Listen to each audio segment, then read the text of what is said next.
It's 2007 in San Francisco.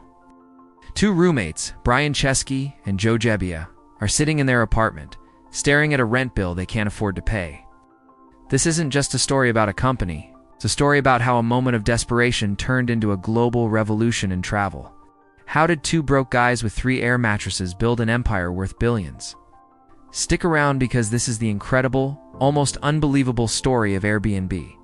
Back in their San Francisco apartment, Brian and Joe were facing a familiar problem for many young artists and designers: high rent and low income.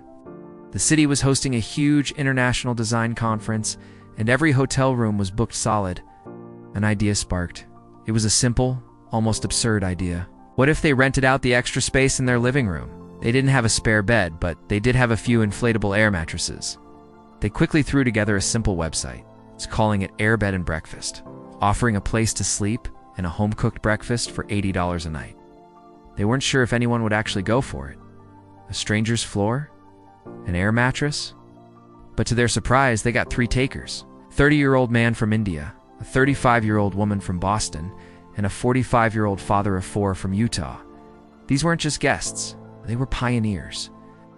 They were the very first members of what would become a global community. For Brian and Joe, this was more than just making rent money. It was a light bulb moment. They realized they hadn't just offered a place to stay. They had offered a connection, an experience, a glimpse into local life that no hotel could ever provide. The seed for Airbnb was planted. But an idea, no matter how brilliant, is just an idea without the right team to execute it. Brian and Joe were designers, not coders. They needed someone who could turn their simple website into a robust, scalable platform. That's when they brought in their former roommate, Nathan Blecharczyk, a gifted Harvard-educated software engineer. Nathan, or Nate as they called him, was the technical wizard they needed.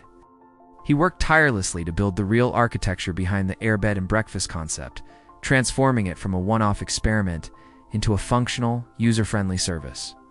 With Nate on board, the trio was complete. The designer, the strategist, and the engineer. They were ready to take on the world. Well, not quite yet.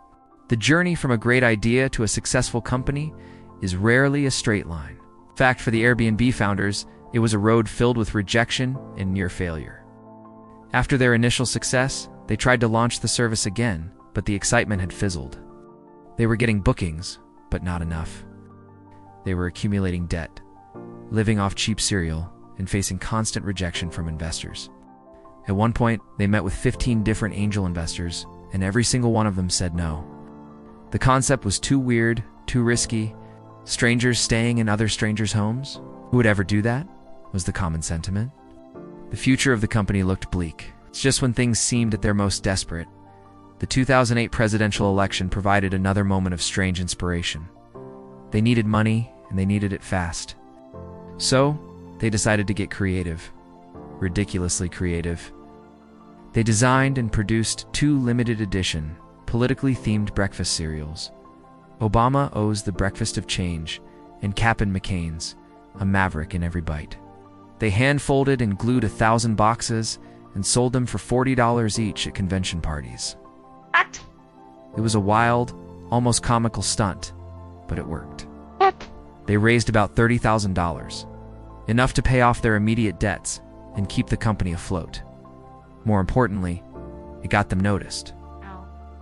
This wasn't just a gimmick, it was a demonstration of their hustle, their creativity, and their absolute refusal to give up. This serial stunt caught the attention of Paul Graham, the co-founder of the prestigious startup accelerator, Y Combinator. Getting into Y Combinator was a game changer. The program provided them with seed funding, mentorship, and invaluable connections. Paul Graham encouraged them to go to New York, one of their biggest markets at the time, and actually meet their users. So they did. They went door to door, talking to their hosts, sleeping on their couches, and taking professional photos of their apartments to make the listings more appealing. This hands-on approach was crucial. They weren't just tech guys in an office. They were building a community, one host at a time. It was during this period of intense growth and learning that they made a pivotal decision. Their bed and breakfast was a bit of a mouthful. They shortened it to something simpler, catchier, and more encompassing of their vision. They rebranded to Airbnb. The new name marked a new era. The company was no longer just about air mattresses and breakfast. It was about entire homes, unique experiences, and a new way of belonging anywhere in the world. With a fresh brand and a refined strategy, Airbnb began its explosive global expansion. They opened their first international office in Hamburg, Germany in 2011, and quickly spread across Europe, Asia, and Latin America. The growth was exponential. They weren't just a Silicon Valley startup anymore. They were becoming a household name. They acquired smaller competitors, integrated new features like professional photography services and instant booking, and continuously refined the platform to build trust between hosts and guests. One of the most significant milestones in their journey came in 2019, when Airbnb signed a massive 9-year sponsorship deal with the International Olympic Committee. This wasn't just a marketing move, it was a statement. Becoming an official partner for the Olympics, the world's largest celebration of global unity, solidified Airbnb's position as a major player on the world stage. The partnership aimed to provide more affordable and sustainable accommodation options for the Games, aligning perfectly with Airbnb's mission of creating a more connected and open world. From selling cereal boxes to sponsoring the Olympic Games, the transformation was nothing short of astonishing. But their journey wasn't without major challenges. The global pandemic in 2020 brought the travel industry to a grinding halt. Bookings plummeted, and the company faced an existential crisis. In a matter of weeks, they saw years of hard work nearly evaporate. They had to make incredibly difficult decisions, including significant layoffs. However, this crisis also revealed the resilience of their model. As people sought to escape crowded cities, they turned to Airbnb for long-term stays in more remote local destinations. The company pivoted, focusing on living anywhere and local travel. They not only survived the storm, but emerged leaner, more focused, and with a renewed sense of purpose. Today, the scale of Airbnb is staggering. From those 3 air mattresses in a San Francisco living room, it has grown into a global empire.